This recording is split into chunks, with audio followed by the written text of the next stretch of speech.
السلام عليكم ورحمة الله وبركاته. أعوذ بالله من الشيطان الرجيم. بسم الله الرحمن الرحيم. وإذ ابتلى إبراهيم ربه بكلمات فأتمهن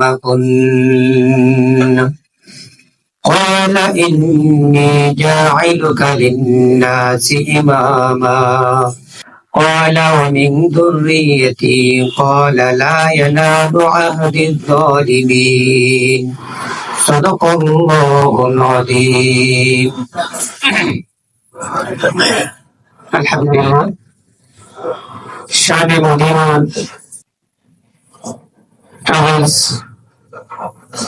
কর্তৃক আয়োজিত আজকের হজ প্রশিক্ষণ কর্মশালায় উপস্থিত আছেন আমাদের কিশোরগঞ্জের, বিশেষ করে হজের জগতে আমাদের সকল পরিচিত মুখ, আমাদের যারা হজে গিয়েছি এবং হজে যাই নাই তারপরে সবার কাছে যিনি এক বাক্যে পরিচিত আমাদের মহিউদ্দিন ভাই, যার চেষ্টায় আলহামদুলিল্লাহ শানে মদিনা এখন সবার সামনে এবং সবার চোখে এবং সবার মুখে আলহামদুলিল্লাহ। আসলে কর্ম দিয়েই পরিচিতি বৃদ্ধি পায়, যেটা আমি নিজে আগে বিশ্বাস করতাম না। পরবর্তীতে যখন আল্লাহ পাক আমাকে কবুল করলেন, এখন আমাদের মুহিউদ্দিন ভাইয়ের মাধ্যমে যখন এই হজ করতে গেলাম, আলহামদুলিল্লাহ আমি নিজে বাস্তব যা দেখেছি, বাস্তবে যা করেছি এবং ভাই একসাথে যেটা আমরা নিজের অভিজ্ঞতার আমাকে, আপনারা যারা গেছেন সবাইকে আমি এটা চর্বিত করতে যাচ্ছি না, আমাদের সবার এটা অভিজ্ঞতা হয়ে গেছে। আমি আপনাদের সামনে যে কথাটা বলতে চাই, হচ্ছে আল্লাহ পাক রব্বুল আলামিনের একটা হুকুম, আল্লাহর বিধান। নির্দিষ্ট ব্যক্তির উপর নির্দিষ্ট শর্তে আল্লাহ পাক ফরজ করেছেন। এই হজে সবাই যেতে পারে না এবং সবাই যাওয়া সম্ভব হয় না। যাদেরকে আল্লাহ পাক কবুল করেন, যাদেরকে আল্লাহ পাক কবুল করবেন, তাদেরকে আমি যে মেসেজটা দিতে চাই, বিশেষ করে এবার আমরা যারা এখানে উপস্থিত আছি, যারা হজ করে এসেছি এবং আমরা যারা হজ করতে যাব, তাদের সামনে আল্লাহর কোরআন থেকে আমি যে মেসেজটা দিতে চাই, আমরা হযরত ইব্রাহিম আলাইহিস সালামের কথা শুনি। কোরআনুল কারীমের পাতায় পাতায়, সূরায় সূরায়, বিভিন্ন জায়গায় জায়গায় হযরত ইব্রাহিম আলাইহিস সালামের কথা আল্লাহ পাক তুলে ধরেছেন। এবং সূরা বাকারার 124 নম্বর থেকে আমি যেখানে তেলাওয়াত করেছি, এখানে আরো পরে দীর্ঘ আয়াত রয়েছে। এখানে সূরা বাকারার 196 নম্বর আয়াত থেকে নিয়ে 203 নম্বর আয়াত রয়েছে। এভাবে আপনার সূরা ইব্রাহিমের 37 নম্বর আয়াত, এখানে আরো আশেপাশে কিছু আয়াত রয়েছে। তারপরে আপনার সূরা সফফাতের 100 নম্বর আয়াত থেকে নিয়ে 110 নম্বর আয়াত, দেখেন কি চমৎকার চিত্র আল্লাহ তুলে ধরেছেন হযরত ইব্রাহিম আলাইহিস সালামকে নিয়ে। এভাবে আপনার সূরা আল হজ একখানা পরিপূর্ণ সূরা আল্লাহ আপনাকে করেছেন। আমরা আসলে এই হজকে জানতে হলে আল্লাহর কোরআন দিয়ে জানতে হবে। আমরা হয়তো হজকে জানার জন্য ব্যক্তির কাছে যাই, এক একজনের কাছ থেকে জিজ্ঞাসা করি, এক একজনের কাছ থেকে প্রশ্ন করি, জানার জন্য চেষ্টা করি।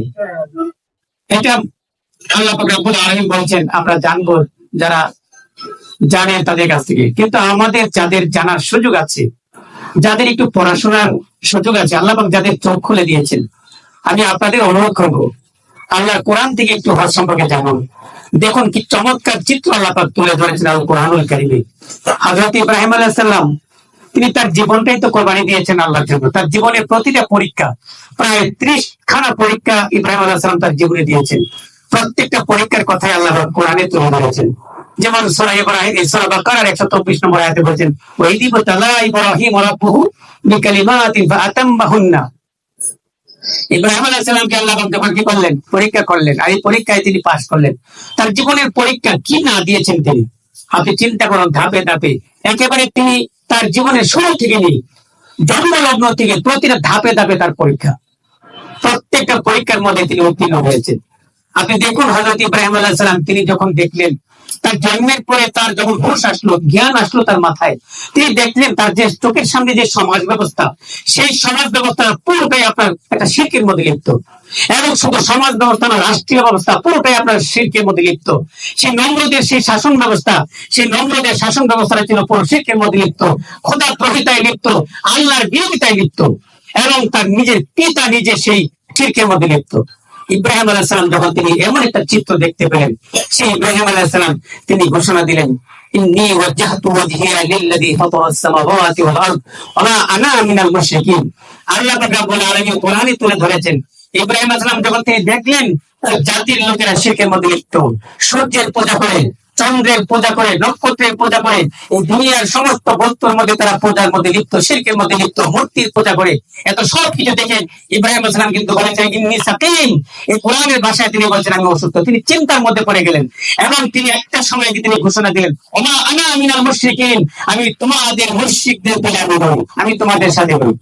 ইব্রাহিম আলাইহিস সালাম যখন এই কথা ঘোষণা দিলেন, তখন কিন্তু তার বাবা হয়ে গেল শত্রু, তার পরিবার হয়ে গেল তার শত্রু, তার সমাজ হয়ে গেল তার শত্রু, তার দেশের যে রাষ্ট্রীয় ব্যবস্থা সেই রাষ্ট্র হয়ে গেল তার শত্রু। এবং কি আপনি চিন্তা করুন, ইব্রাহিম আলাইহিস সালামকে তাদের বাড়ির থেকে তাকে দেশান্তর করা হয়েছে, বাড়ির থেকে উৎখার করে। তার জীবন ব্যবস্থার চেয়ে কার জীবন ব্যবস্থা উত্তম হতে পারে, যে ঘোষণা দিয়েছে নিজের মাতাকে শিরটাকে নত করেছে একমাত্র আল্লাহর সামনে, নিজের শির নত করেছে একমাত্র আল্লাহর সামনে। এই কথা বলে আল্লাহ বলতেছেন তার চেয়ে জীবন ব্যবস্থা কার সুন্দর হতে পারে, কার জীবন ব্যবস্থা উত্তম হতে পারে। প্রিয় বন্ধুগণ, এত সুন্দর সুন্দর কথা আল্লাহ কোরআনে ধরেছেন, ধাপে ধাপে বাঁকে বাঁকে প্রতিটা পাতায় পাতা। আমার মনে হয় ইব্রাহিম আলাইহিস সালামের কথাগুলো আল্লাহ পাক তুলে ধরেছেন। এবং তিনি যে ইসলাম গ্রহণ করেছেন, তিনি যে পরীক্ষা দিয়েছেন, নিজের সন্তান যেখানে পেয়েছেন, সূরা আস-সাফফাতের মধ্যে যে ঘটনা তুলে ধরেছেন, সেই সন্তানকে কোরবানি দিতে হবে এবং সেই কোরবানিতে তিনি পাস করেছেন। আল্লাহ পাক নিজে বলতেছেন, ফালাম্মা আসলামা ওয়া তাল্লাহু লিল জাবিন ওয়া নাদাইনাহু ইয়া ইব্রাহিম ক্বাদ সাদ্দাকতা রুইয়া। এভাবে কি চমৎকার চিত্র আল্লাহ পাক তুলে ধরেছেন। ইব্রাহিম আলাইহিস সালাম নিজে আত্মসমর্পণ করেছেন, পুত্র পিতা পুত্র দুইজন মিলেই আল্লাহর পরীক্ষায় পাস করেছেন। এইভাবে তিনি একজন প্রকৃত মুসলিম হয়ে, একজন প্রকৃত ইসলাম গ্রহণকারী হয়ে আল্লাহর সামনে নিজেকে নত করে, আল্লাহর সামনে নিজেকে কি করে সুপর্দ করে তিনি আল্লাহর পরীক্ষায় পাস করেছেন। প্রিয় বন্ধুগণ, আপনি দেখুন হজে যাবেন, প্রত্যেকটা জায়গায় জায়গায় আল্লাহর কোরআনের কথাগুলো যেভাবে ইন্নাস সাফা ওয়াল মারওয়াতা মিন শাআইরিল্লাহ, এই যে সাফা মারওয়ার কথা আসছে, আপনি মুজদালিফায় যাবেন কোরআন কথা বলতেছে, আপনি আরাফাতের মাথা যাবেন আপনি কোরআন কথা বলতেছে, আমার চোখের সামনে আয়াতগুলো ধাপে ধাপে ভাসতেছে। আপনি আপনি প্রত্যেকটা জায়গায় জায়গায় যাবেন, কোরআন কথা বলতেছে, কোরআন আপনার সামনে তুলে ধরছে সেই চিত্র। প্রিয় বন্ধুগণ, দুঃখের বিষয় আমাদের, হতাশার বিষয় আমাদের, কষ্টের বিষয় আমাদের, আমরা এই কোরআনকে জানি না, এই কোরআনকে পড়তে চাই না, কোরআন দিয়ে আমাদের আল্লাহর বিধানটাকে মানতে চাই না। আমরা হজকে গতানুগতিক ভাবে একটা আমাদের ইবাদত মনে করছি, বা গতানুগতিক আমাদের একটা মনে করছি যে আমার আল্লাহ পাক যোগ্যতা দিয়েছেন আমি হজ করলাম, কিন্তু এর ভিতরে যে চেতনা, এর ভিতরে যে রহস্য, এর ভিতরে যে গুরুত্বটা রয়েছে সেটা আমাদের উদ্ঘাটন করতে হবে। প্রিয় বন্ধুগণ, ইব্রাহিম আলাইহিস সালাম তার নিজের ইচ্ছাকে, নিজের যা কিছু আছে সবকিছু তিনি কোরবানি দিয়েছেন, সবকিছু আল্লাহর সামনে সুপর্দ করেছেন এবং তার জীবন ব্যবস্থাটাকে এইভাবেই তিনি সাজিয়েছেন। প্রিয় বন্ধুগণ, তাহলে আমাদের এই যে কোরবানি, এই কোরবানি আমরা কোথায় গিয়ে দেই? হজের মধ্যে। হজের কার্যক্রম নিয়মাবলী আমাদের জাহেদ ভাই চমৎকার ভাষায় বলেছেন, এই জন্য আমি এই কথাগুলো বলতে চাচ্ছি না। আমার পূর্ববর্তী আমাদের মাসুম ভাই বলেছেন, আমার পরবর্তী আরো কিছু আমাদের গণ্যমান্য ওলামায়ে কেরাম উপস্থিত আছেন, ওনারাও কথা বলবেন, কিন্তু আমি সবচেয়ে বেশি আপনার অনুমতির জায়গায় এখানে একটু কাজ করতে চাই, এখানে একটু অনুরোধ করতে চাই। প্রিয় বন্ধুগণ, আসুন আল্লাহর বিধানগুলো আল্লাহ কোরআন দিয়ে বোঝার চেষ্টা করি। এই হজকে আমরা কোরআন দিয়ে জানি। আমি আপনার সামনে একটা বইয়ের নাম বলবো, যদি সম্ভব হয় 40 থেকে 42 পৃষ্ঠা সম্ভবত বইটা, হজ্জের হাকিকত। হজ্জের হাকিকত, এই ছোট্ট একটা বই যদি পড়া সম্ভব হয় আপনারা পড়ে নেবেন। তিনি এই বইটা লিখেছেন এবং এই বইটা আপনারা আমাদের মুহিউদ্দিন ভাই ওনার মাধ্যমে বা প্রয়োজনে আমি আপনাকে যদি সহায়তা করা লাগে আমি বইটা আপনাকে সাপ্লাই দিব। এই বইটা একটু পড়েন, দেখেন আপনার চিন্তার জগতে, আপনার চেতনার জগতে অন্যরকম একটা আলোড়ন তৈরি করবে। আসুন আমরা হজকে জেনে বুঝে পালন করি। আমরা অনেক সময় অনেক গাইড বই আমরা পড়তেছি, অনেক কিছু পড়ার জন্য চেষ্টা করতেছি, কিন্তু আসুন একটু কোরআনে চোখ বলে কোরআন দিয়ে জানি, কোরআন দিয়ে বুঝি। আমি যে কতগুলো আয়াতের রেফারেন্স আপনাকে বললাম, যদি সম্ভব হয় আপনি একটু মাথায় নেন। এই কোরআনের সূরা আল বাকারার 124 থেকে 128 নম্বর আয়াত, সূরা আল বাকারা 196 থেকে 203 নম্বর আয়াত, এরপরে আপনার সূরা ইব্রাহিম 37 নম্বর আয়াত, এরপরে সূরা সাফফাতের নম্বর আয়াত থেকে 110 নম্বর আয়াত সূরা আল হজ, এই আয়াতগুলো দেখবেন তাফসীর পড়তে গেলে এর রেফারেন্সে আরো অন্য অনেক জায়গা থেকে কোরআনের আয়াত আসবে। আল্লাহ পাক আমাদের এই কোরআন দিয়ে এই হজকে জানার বোঝার তৌফিক দান করুন। আমরা সবাই বলি আল্লাহুম্মা আমিন। প্রিয় বন্ধুগণ, এরপরে আরেকটা কথা বিষয় যেটা বলতে চাই সেটা হলো এই হজে আমরা গিয়ে আমরা সেখানে প্রত্যেকটা সময়ে সুযোগে আমরা কিছু কি পাবো, আমাদের কিছু সুবিধা অসুবিধা সামনে পড়বে, সুবিধা অসুবিধা আমাদের সামনে পড়বে। এই সুবিধা অসুবিধাগুলোতে আমি একমাত্র যদি আল্লাহর হুকুম পালন করতে গিয়ে থাকি, কোথাও যদি ত্রুটি বিচ্যুতি আমি লক্ষ্য করি, আল্লাহর রাস্তায় আমাকে এখানে চিন্তা করতে হবে যে আমি যেন আল্লাহর খুশি করার জন্য আল্লাহর হুকুম পালন করতে এসেছি, সুতরাং এই ত্রুটি বিচ্যুতিগুলি আমাকে মেনে নিতেই হবে। একটা নতুন পরিবেশ, একটা নতুন জায়গা, আপনি কারো ভাষা বুঝবেন না, হয়তো আমরা ভাষা বুঝেছি, আমরা আমাদের ভাষা বুঝেছি বলে হয়তো কিছুটা আমরা আরো চিন্তা করতে পেরেছি, কিন্তু আপনারা এখানে যারা আছেন আরবি ভাষা হয়তো বুঝবেন না, ভাইয়ের সহযোগিতা নেওয়া লাগবে। এই ক্ষেত্রে আমি সবচেয়ে বেশি আপনাদেরকে অনুরোধ করবো, এখানে অনেক গণ্যমান্য শিক্ষিত অনেক আলেম ওলামা থাকবেন। আমি আমার কাফেলার সাথে আমার ভাইয়েরা এখানে অনেক আছেন, আমি অনেকের চেহারা দেখতে পাচ্ছি যাদের সাথে আমরা 98 জন আমরা ছিলাম। আমি প্রায় সময় এই কথাটা বলতাম যে আমরা আমাদের আনুগত্য করা লাগবে আমাদের যিনি মুআল্লিম। এখানে আমার সাথে অনেকজন প্রিন্সিপাল ছিলেন, অনেক আপনার এই ডক্টরেট ছিলেন, বড় বড় উচ্চপদস্থ কর্মকর্তা ছিলেন। আমি এই মেসেজটাই সবচেয়ে বেশি দিতাম যে আমরা যার নেতৃত্বে এসেছি, যত ত্রুটি হোক যত বিচ্যুতি ঘটুক, আমি যার নেতৃত্বে এসেছি তার আনুগত্য করে চলতে হবে। আর মহিউদ্দিন ভাইয়ের কথা বলবো, আমরা কল্পনা করতে পারবেন না যে কতটুকু উদার তিনি, কতটুকু। আমি কিন্তু আল্লাহর রাস্তায় বলছি, আমি ওনার সাথে আমি ব্যক্তির কোনো স্বার্থ নিয়ে কথা বলছি না, আল্লাহ আমাকে মাফ করুন। আমি যেহেতু হজ করতে গিয়ে এতটুকু সুবিধা ভোগ করতে পেরেছি, এই জন্য আপনাকে অনুরোধ করবো আপনিও তো এই সুবিধাটা ভোগ করেন, আমি তো এটা চাই, নাকি বলেন? আমরা দেখেছি আমাদের সাথে যারা অসুস্থ ছিলেন, অসুস্থ মানুষগুলোকে তিনি দায়িত্ব নিয়ে হজ করানোর জন্য যে কি পেরেশান ছিলেন, আমরাও অনেক সময় অতিষ্ঠ হয়ে গেছি। আমরা যারা সাথী ছিলাম আমরা অনেক সময় অতিষ্ঠ হয়ে যেতাম, কিন্তু মুহিউদ্দিন ভাই তাকে দেখেছি দিনে রাত পরিশ্রম, একটা পরিশ্রমী মানুষ। তিনি যে পরিশ্রমটা করতেন, রাত জেগে জেগে সারা রাত তিনি দৌড়তেন, এবং এই কোন লোকটা কোথায় পড়ে গেছে, কোথায় রয়ে গেছে, এই যে লোকগুলো সন্ধান নেওয়া মানে কি বলবো অসম্ভব, যেটা আমাদের পক্ষে, কিন্তু উনি এই কাজটা করেছেন। আপনারা বাস্তবে গেলে দেখবেন। প্রিয় বন্ধুগণ, তো আমি যে কথাটা বলতে চাচ্ছিলাম যে মুআল্লিমের কথাটা মানতে হবে। আপনাকে অনুরোধ করবো যে মুআল্লিম যেখানে যে নির্দেশনা দিবেন, কোন জায়গায় ব্যত্যয় ঘটে, যেমন ধরেন মুআল্লিম সাহেব বলছে সবাই আমরা একসাথে যাবো, আমরা এই কাজটা করবো, এর মধ্যে দুইজন চিন্তা করছে কি আমি অনেক একটু এই কাজটা করে করি, অর্থাৎ ওনাকে না জানা চলে গেছে, মনে করেন টয়লেটে 15 একটা কাজে চলে গেছে। এখন এই যে দুইজন হারাইছে, এই দুইজনকে পাওয়ার জন্য পুরো কাফেলাকে নিয়ে উনি কি পেরেশান, কারণ দুইজন হারিয়ে গেছে, দুইজন লোকের জন্য, একজন মহিলা বা একজন পুরুষ, ওনার জন্য উনি পুরো কাফেলাটা নিয়ে ওনাকে পেরেশান হতে হচ্ছে, কারণ উনি মুআল্লিমের কথাটা শুনে নাই। এই জন্য আনুগত্যের মধ্যে যে কত শান্তি, এটা তো আমরা জানি। উহুদের ময়দানে রাসূল সাল্লাল্লাহু আলাইহি ওয়াসাল্লামের যে সাহাবা আজমাইনদের মধ্যে সেই আনুগত্যের সামান্য একটু ঘাটতির কারণে কি সমস্যা হয়ে গেছিল। প্রিয় বন্ধুগণ, এই অনুরোধটা আমি আপনাকে করবো, যারা এবার হজে যাচ্ছেন আমাদের মুআল্লিম ভাইয়ের আনুগত্য মেনে চলার চেষ্টা করবেন। যদি আপনার পরামর্শ থাকে আপনি ওনাকে পরামর্শ দিবেন, আপনার কোথাও যদি দ্বিমত থাকে, দ্বিমত পোষণ করতে চান, এটাও আপনি ওনাকে মার্জিত ভাষায় উপস্থাপন করবেন, নাকি বলেন? আর অন্যান্য সুযোগ সুবিধা কি বলবো, কত মানুষের কতজনের অভিযোগ আমরা শুনেছি, এবং আমরা এমন হয়েছে যে আমাদের খাবার নিয়ে আরেকজন ভাইকে দিয়েছি, এটা বাস্তব আমরা করেছি। তো অন্য কাফেলার ভাইরা খাবারে কষ্ট করতেছে, দেখা গেছে আমার সাথে আমার এক রুমমেট ছিল অস্ট্রেলিয়ান প্রবাসী, তার বন্ধু, আমরা একসাথে করতাম কি খাবারটা নিয়ে ওই ভাইকে খাবার সত্তরে নিয়ে যেতাম, ওই ভাই খাবারের জন্য কষ্ট করতেছেন। পরে আমরা আমাদের প্রচুর খাবার মানে খাইতে পারি না, চিন্তা করলাম যে কিছু খাবার ওই ভাইকে দিয়ে, ওই ভাই কষ্ট করতেছে। কথা কি বোঝাইতে পারছি? আলহামদুলিল্লাহ, আপনার ওই দিক থেকে কোনো সমস্যা নাই ইনশাল্লাহ। আমরা যেটা বাস্তবে করে এসেছি, আশা করি আপনারও সেই কষ্ট করা লাগবে না। কিন্তু মূল চিন্তাটা মাথায় রাখতে হবে, আমি এখানে খাবারটা আরামায়েশ করার জন্য আসি নাই, এখানে বিছানায় পড়ে পড়ে ঘুমানোর জন্য আসি নাই, নাকি বলেন? এই সুযোগ কি আপনি পাবেন? পরে থাকার চেষ্টা করেন, কাবা ঘরে পরে থাকার চেষ্টা করেন, সেখানে কিভাবে সময়টা কাটানো যায়, কোরআন তেলাওয়াত, আপনার ইবাদত বন্দেগী, তাওয়াফ, আর যেখানে কাজগুলো করা যায়, এই সুযোগটা নেওয়ার চেষ্টা করেন। আরেকটা হলো পানি খাওয়ার ক্ষেত্রে আমাদের ঠান্ডা গরমের বিষয়টা, এটা প্রচন্ড আমরা না বোঝার কারণে সময় হয়ে যায়। কিছু গরম থাকলে আমরা কি করি কি, ওইখানে কোল্ড ওয়াটার আছে, ঠান্ডা পানি আছে, এই জায়গায় গিয়ে কিছু মানুষ আপনার খেয়ে ফেলে, তাৎক্ষণিক বা 1-2 দিনের মধ্যে দেখবেন যে প্রচন্ড ঠান্ডায় ধরে ফেলে।